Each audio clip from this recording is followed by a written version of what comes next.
आपने चुनाव आयोग जैसी संस्था को अपनी घरेलू संस्था बना लिया है।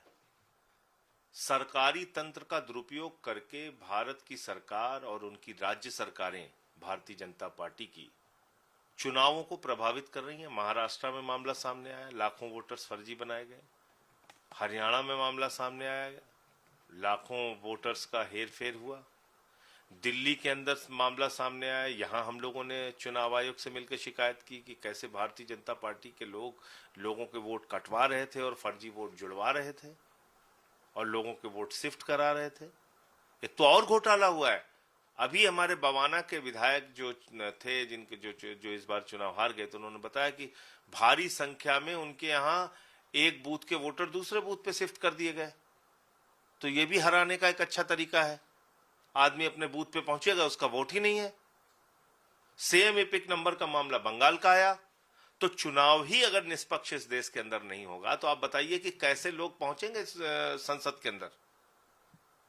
तो संसद और विधानसभाओं में जो भारतीय जनता पार्टी से जुड़े हुए लोग होंगे, जो इस चुनावी घोटाले की प्रक्रिया से जीत के आएंगे, वही पहुंचेंगे।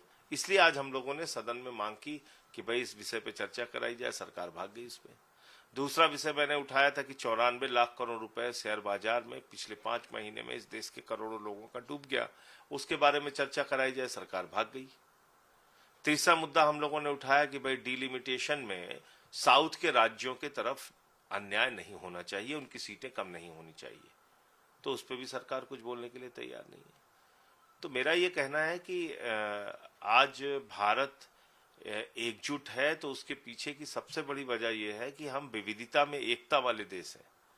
भारत का लोकतंत्र कहता है कि हम संघीय ढांचे में यकीन रखते हैं। किसी राज्य का अधिकार छीनना वो ठीक नहीं है। तो इसलिए इन सारे विषयों को लेकर आज हम लोगों ने पार्लियामेंट का बहिष्कार किया और आगे भी ये प्रोटेस्ट हमारा जारी रहेगा।